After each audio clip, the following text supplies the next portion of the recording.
Hi hello friends, ಎಲ್ಲರಿಗೂ ನಮಸ್ಕಾರ. ಎಲ್ಲರೂ ಹೇಗಿದ್ದೀರಾ? ಎಲ್ಲರೂ ಚೆನ್ನಾಗಿದ್ದೀರಾ ಅಂತ ಭಾವಿಸ್ಕೊಂಡು ಈ ವಿಡಿಯೋನ ಶುರು ಮಾಡ್ತಾ ಇದ್ದೀನಿ. Welcome back to my channel. Friends, ಇವತ್ತಿನ ವಿಡಿಯೋದಲ್ಲಿ ತುಂಬ ಒಂದು ಇಂಪಾರ್ಟೆಂಟ್ ಆಗಿರೋ ವಿಷಯನ ಗರ್ಭಿಣಿ ಹೆಂಗಸರು ತಿಳ್ಕೊಬೇಕಾಗಿರೋ ಒಂದು ವಿಷಯ ಬಗ್ಗೆ ಹೇಳ್ತಾ ಇದ್ದೀನಿ. ಅದೇನೆಂದರೆ, ನಾವು ಅಮ್ಮ ಆಗ್ತಾ ಇದ್ದೀವಿ ಅಂತ ಗೊತ್ತಾದ ಕ್ಷಣದಿಂದ ನಾವು ಮಾಡಬೇಕಾಗಿರೋ ಒಂದು ಮುಖ್ಯವಾದ ಕೆಲಸ.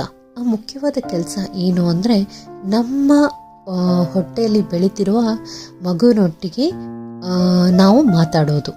ಅಂದರೆ ನಾವು ಗರ್ಭಿಣಿ ಅಂತ ಗೊತ್ತಾದ ಕ್ಷಣದಿಂದ ನಮಗೂ ಹಾಗೂ ನಮ್ಮ ಹೊಟ್ಟೆಯಲ್ಲಿ ಬೆಳೀತಿರೋ ಮಗುಗೂ ಆ ಬಾಂಡಿಂಗ್ ಸ್ಟಾರ್ಟ್ ಆಗಬೇಕಲ್ವಾ? ಆ ಬಾಂಡಿಂಗಿಗೆ ನಾವು ಮಗುವಿನ ಜೊತೆ ಎಲ್ಲ ದಿನ ಮಾತಾಡಬೇಕಾಗತ್ತೆ. ಈ ವಿಷಯ ನಿಮಗೆ ಸಿಲ್ಲಿ ಅನಿಸ್ತಿರ್ಬೋದು.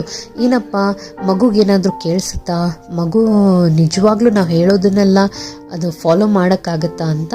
ಬಟ್ ಆದ್ರೂ ಈ ಇನಿಷಿಯಲಿ ಅಂದರೆ ಒಂದು ಸ್ಟಾರ್ಟಿಂಗ್ ಡೇಸಲ್ಲಿ ಅದು ನಮಗೆ ಸಿಲ್ಲಿ ಅನ್ನಿಸ್ತ್ರೂ ಅದು ಸತ್ಯ ಫ್ರೆಂಡ್ಸ್. ಯಾಕಂದರೆ ನಾವು ಮಗುವಿನೊಂದಿಗೆ ಒಂದು ಕನೆಕ್ಟಿವಿಟಿ ಹೊಂದಬೇಕಾಗತ್ತೆ. ಆವಾಗ ನಾವು ಮಗು ಒಟ್ಟಿಗೆ ದಿನಕ್ಕೆ ಒಂದು 15 ನಿಮಿಷನಾದರೂ ಮಾತಾಡಬೇಕಾಗುತ್ತೆ ಫ್ರೆಂಡ್ಸ್. ಅದು ಎಲ್ಲರ ಮುಂದೆ ಮಾತಾಡೋಕ್ಕಾಗಲ್ಲ. ನಾವು ಸೆಪ್ರೇಟಾಗಿ ರೂಮಲ್ಲಿ ಬಂದು ಕುಳಿತುಕೊಂಡು ಸ್ವಲ್ಪ ಕಾಮಾಗಿರುವಾಗ ನಾವು ಆ ದಿನ ಏನಾಯಿತು ಪಾಸಿಟಿವ್ ಆಗಿ ಮಗುವಿನ ಜೊತೆ ಮಾತಾಡ್ತಾ ಹೋಗಬೇಕಾಗುತ್ತೆ. ಇದರಿಂದ ಮಗುವಿನ ಜೊತೆಗೆ ತಾಯಿ ಬಾಂಧವ್ಯ ತುಂಬ ಗಟ್ಟಿಯಾಗುತ್ತೆ ಫ್ರೆಂಡ್ಸ್. ಸರಿಸುಮಾರು 14 ವಾರದ ನಂತರ ನಮ್ಮ ಹೊಟ್ಟೆಯಲ್ಲಿರುವ ಮಗು ನಮ್ಮ ದನಿನ ಕೇಳಿಸ್ಕೊಳ್ತಂತೆ.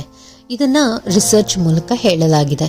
ಪ್ರತಿನಿತ್ಯ ಒಂದು 15 ನಿಮಿಷ ತಂದೆ ತಾಯಿ ಇಬ್ಬರು ಮಾತಾಡೋದ್ರಿಂದ ಇಬ್ಬರ ಬಾಂಡಿಂಗು ಗಟ್ಟಿಯಾಗುತ್ತೆ. ಇದನ್ನು ಹೇಗೆ ಮಾಡೋದು ಅಂದರೆ, ನಾವು ಹೊಟ್ಟೆ ಮೇಲೆ ನಯವಾಗಿ ಸವರ್ತಾ ನಮ್ಮ ಕೈಯನ್ನು ಹೊಟ್ಟೆ ಮೇಲೆ ಇರಿಸ್ಬಿಟ್ಟು ನಿಧಾನವಾಗಿ ಹೊಟ್ಟೆನ ಸವರ್ಕೊಂಡು ಮಗುಗೆ ಅವತ್ತಿನ ದಿನ ಏನಾಯಿತು, ಮೇ ಬಿ ನೀವೊಂದು ಒಳ್ಳೆ ಹಾಡನ್ನು ಕೇಳಿರ್ಬೋದು ಅಥವಾ ಒಳ್ಳೆ ರುಚಿಕರವಾಗಿರೋ ಅಡುಗೆ ಮಾಡಿರ್ಬೋದು. ಅದ್ರ ಬಗ್ಗೆ ಒಟ್ಟಾರೆ ನೀವು ಮಾತಾಡೋದ್ರಿಂದ ಮಗು ಅದನ್ನು ಆಲಿಸ್ಲಿಕ್ಕೆ ಸ್ಟಾರ್ಟ್ ಮಾಡುತ್ತೆ. ಹಳೆ ಕಾಲದಲ್ಲೆಲ್ಲ ಅಂದರೆ ಸ್ವಲ್ಪ ವರ್ಷಗಳ ಹಿಂದೆ ಏನು ಮಾಡ್ತಾಯಿದ್ರು ಅಂದರೆ, ಹೆಡ್ಫೋನ್ಸನ್ನೆಲ್ಲ ಹೊಟ್ಟೆ ಹತ್ರ ಇಟ್ಬಿಟ್ಟು ಹಾಡನ್ನು ಕೇಳಿಸ್ತಾ ಇದ್ರು.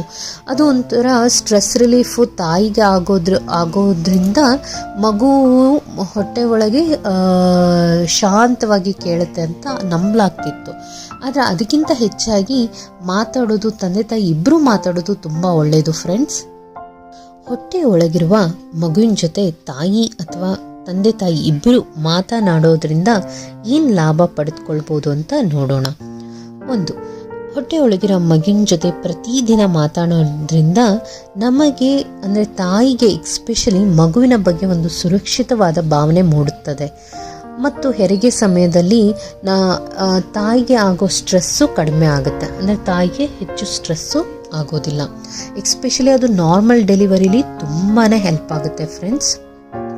ಮಗು ಹೊಟ್ಟೆಲಿ ಇರುವಾಗಲೇ ಮಾತಾಡೋದ್ರಿಂದ ಒನ್ಸ್ ಮಗು ಹೊರಗೆ ಬಂದಾಗ, ಅಂದರೆ ಒಮ್ಮೆ ಡೆಲಿವರಿ ಆಗಿ ಮಗು ಹೊರಗೆ ಬಂದಾಗ ಮಗುಗೆ ತಂದೆ ತಾಯಿ ಇಬ್ಬರು ಬಾಯ್ಸು ಬೇಗ ರೆಕಗ್ನೈಸ್ ಆಗುತ್ತೆ. ಅದರಿಂದ ಮಗುನೂ ಬೇಗ ಹೊಂದ್ಕೊಳ್ಳುತ್ತೆ ಫ್ರೆಂಡ್ಸ್.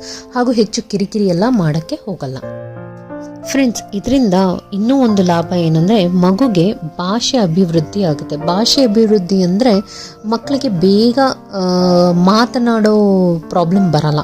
ಅಂದರೆ ಬೇಗ ಮಾತಾಡ್ತಾರೆ ಮಕ್ಕಳು. ಬೇಗ ಅವರಿಗೆ ಮನೇಲಿ ಮಾತಾಡ್ತಿರೋ ಭಾಷೆ ಅರ್ಥ ಆಗುತ್ತೆ. Mother tongue, especially mother tongue ಅರ್ಥ ಆಗುತ್ತೆ. ಇದರಿಂದ ಆಲ್ಸೋ ಬ್ರೈನ್ ಡೆವಲಪ್ಮೆಂಟು ಚುರುಕಾಗುತ್ತೆ ಫ್ರೆಂಡ್ಸ್.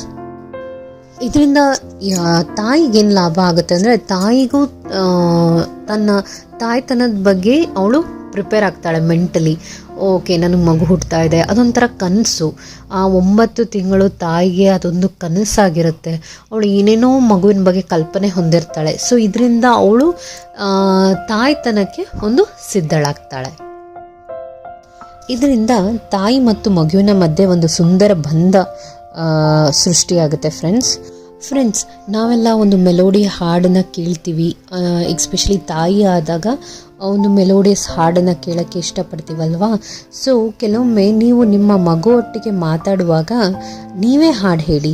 ಅಂದರೆ ತಾಯಿಯಾಗಿ ನಮ್ಮ ವಾಯ್ಸ್ ಚೆನ್ನಾಗಿಲ್ಲ ಅಂದರೂ ಪರವಾಗಿಲ್ಲ, ನಮಗೆ ಬರೋ ರೀತಿ ಹಾಡು ಹೇಳೋದ್ರಿಂದ ಮಗು ಅದು ನಿಜವಾಗ್ಲೂ ಇಷ್ಟಪಡುತ್ತೆ ಫ್ರೆಂಡ್ಸ್. ಇದನ್ನೊಂದನ್ನು ಟ್ರೈ ಮಾಡಿ ನೋಡಿ. ಹೀಗೆ ಮಾಡೋದ್ರಿಂದ ತುಂಬ ಲಾಭನೇ ಇದೆ ಫ್ರೆಂಡ್ಸ್. ಸೊ ಈ ಒಂದು ಟಿಪ್ಪನ್ನ ನಾವು ತಾಯಿ ಆಗುವಾಗ ಮಾಡಲೇಬೇಕಾಗತ್ತೆ. ಇದರಿಂದ ತಾಯಿಗೂ ಮನಸ್ಸಿಗೆ ಒಂಥರ ಶಾಂತಿ ಸಿಗುತ್ತೆ, ಹಾಗೂ ಮಗುವಿಗೂ ಒಂದು ಆ ತಾಯಿ ಜೊತೆ ಬಾಂಧವ್ಯ ಬೆಳೆಯುತ್ತೆ. ನಿಮಗೆ ಈ ವಿಡಿಯೋ ಇಷ್ಟ ಆಗಿದೆ ಅಂತ ಅಂದ್ಕೊಂಡಿದ್ದೀನಿ ಫ್ರೆಂಡ್ಸ್. ಇಷ್ಟ ಆದರೆ ಪ್ಲೀಸ್ ಲೈಕ್ ಮಾಡಿ, ಶೇರ್ ಮಾಡಿ. ನಿಮ್ಮ ಫ್ರೆಂಡ್ ಸರ್ಕಲಲ್ಲಿ ಯಾರಾದರೂ ಗರ್ಭಿಣಿ ಸ್ತ್ರೀಯರಿದ್ದರೆ ಅವರೊಂದಿಗೆ ಶೇರ್ ಮಾಡಿ. ಹಾಗೂ ನಮ್ಮ ಚಾನಲ್ಗೆ ಸಬ್ಸ್ಕ್ರೈಬ್ ಮಾಡಿ. Thank you friends for watching.